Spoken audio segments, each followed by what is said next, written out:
नमस्कार. छायाज रेसिपीजमध्ये आज आपण बेसनपासून खूपच चटपटीत आणि चमचमीत अशी रेसिपी बनवतो आहे. अगदी 10 मिनटात हा नाश्ता तयार होतो. तर इथे मी 1 कप बेसन घेतलं आहे. यामध्ये आता आपण मसाले घालूया. तर इथे मी पाव चमचा हळद घातली आहे. यानंतर अर्धा चमचा धनेजिरे पूड घातली. आता यामध्ये पाव चमचा गरम मसाला घालायचा आहे.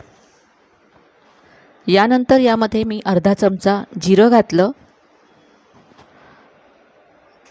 लाल तिखट घालायचं आहे. यामध्ये आपण हिरवी मिरचीसुद्धा घालणार आहोत, त्यामुळे तिखट कमी घातलं मी. अर्धा चमचा ओवा घातला. यानंतर आता इथे बारीक चिरलेला कांदा घालायचा आहे. बारीक चिरलेली शिमला मिरची घातली.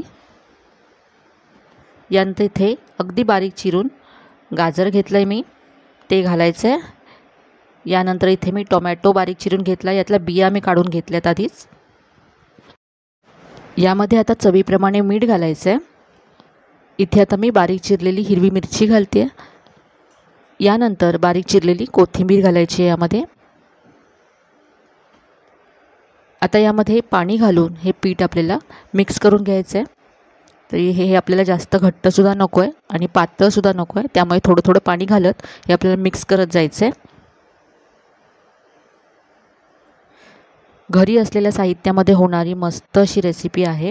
अगदी झटपट ही रेसिपी तुम्ही 10 मिनटामध्ये तयार करू शकता. ते इथे पाहू शकता तुम्ही. असं इथे पीठ मी तयार करून घेतलं आहे. अजूनही थोडंसं घट्ट वाटतं आहे, तिथे मी आणखी थोडं पाणी घातलं आणि आता हे पीठ असं तयार आहे. हे आता आपण बाजूला ठेवूया आणि मस्त अशी चटपटीत चटणी तयार करून घेऊया. तर इथे मिक्सरचं भांडं घेतलं आहे मी. यामध्ये कोथिंबीर घालायची आहे. तर इथे भरपूर कोथिंबीर घेतली आहे मी. स्वच्छ धुवून घ्यायची आहे. यानंतर यामध्ये पुदिन्याची पानं घालायची आहेत.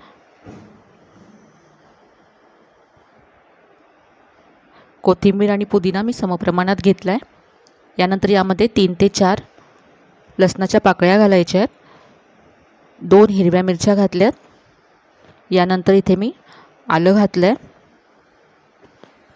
आता यामध्ये 1 मोठा चमचा भाजलेली चण्याची डाळ घालायची आहे. तुम्ही शेंगदाणेसुद्धा इथे घालू शकता. यानंतर अर्धा चमचा लिंबाचा रस घातला. तुम्ही याऐवजी थोडीशी चिंच घालू शकता. चवीप्रमाणे मीठ घातलं आणि पाणी घालून आता ही चटणी वाटून घ्यायची आहे. तर ही मस्त अशी हिरवीगार आपली चटणी तयार आहे. जास्त पाणी घालायचं नाही आहे, थोडीशी घट्टसर आपल्याला चटणी हवी आहे. आता इथे मी 2 ब्रेड घेतले आहेत. हे आपण कट करून घेऊया. तर असे त्रिकोणी आपल्याला कट करून घ्यायचे आहेत.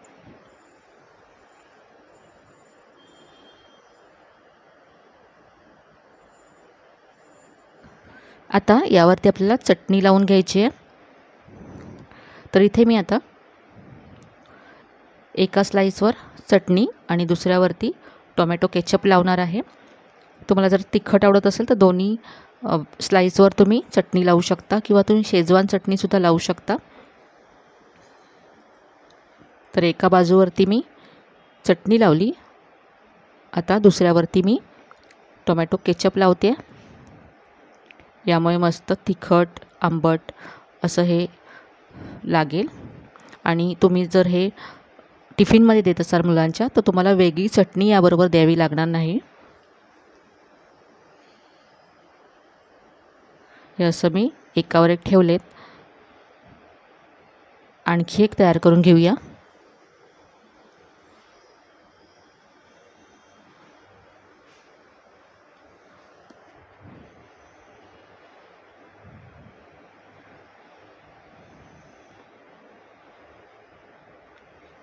तर यामध्ये तुम्हाला कोणतीच पूर्वतयारी करायची सुद्धा गरज नाही आहे.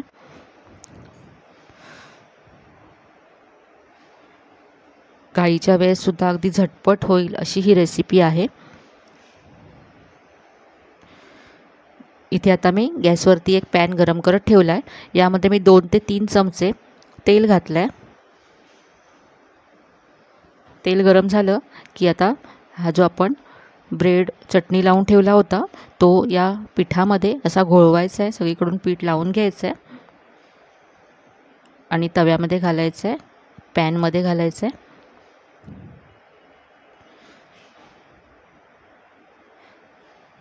आपण जेव्हा ब्रेड पॅटीस बनवतो तर ते खूपच तेलकट होतात. तर तुम्ही अशा पद्धतीने हे केलं तर याच्यामध्ये तेलसुद्धा खूप कमी लागतं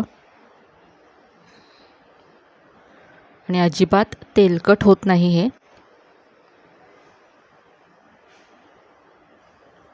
इथे मी आणखी एक घालून घेते. एक्स्ट्राचं जे पीठ आहे त्याचं काढून घ्यायचं. थोड्याशा भाज्यावरती मी अशा पसरवून घेते. आता यावरती थोड्याशा आपण चिली फ्लेक्स घालूया, दिसायला छान दिसेल म्हणून. ऑप्शनल आहे पूर्णपणे.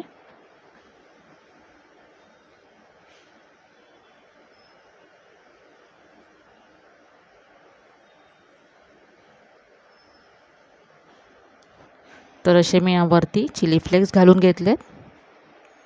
ही रेसिपी थोडीशी तिखटच छान लागते.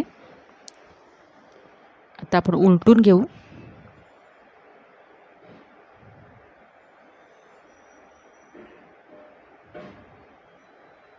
तुम्हाला जर वरचं आवरण कुरकुरीत आवडत असेल तर तुम्ही पिठामध्ये 1 चमचा तांदळाचं पीठ घातलं तरी चालेल, त्यामुळे छान कुरकुरीतपणा येईल.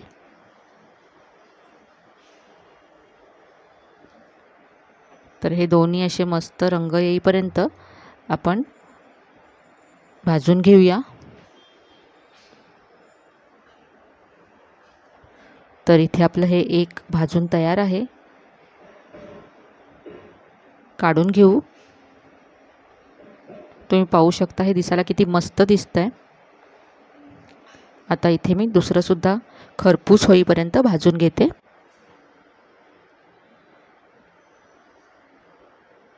लहान मोठे सगळ्यांना आवडेल अशी अगदी मस्त रेसिपी आहे.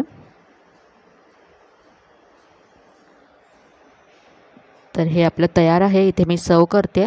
आपण जी चटणी बनवली त्याबरोबरच टोमॅटो केचप बरोबर इथे मी सर्व केलं आहे. तर ही झटपट 10 मिनिटात कमी साहित्यामध्ये होणारी नाश्त्याची रेसिपी नक्की करून पहा. रेसिपी तुम्हाला नक्कीच आवडेल. रेसिपी कशी वाटली कमेंटमध्ये कळवायला विसरू नका. रेसिपी जर आवडली असेल तर व्हिडिओला जास्तीत जास्त लाईक करा, शेअर करा. चॅनलवर नवीन असाल तर चॅनलला सबस्क्राईब करायला विसरू नका. चला तर मग पुन्हा भेटूया अशाच छान छान आणि नवीन नवीन रेसिपीसह. तोपर्यंत धन्यवाद.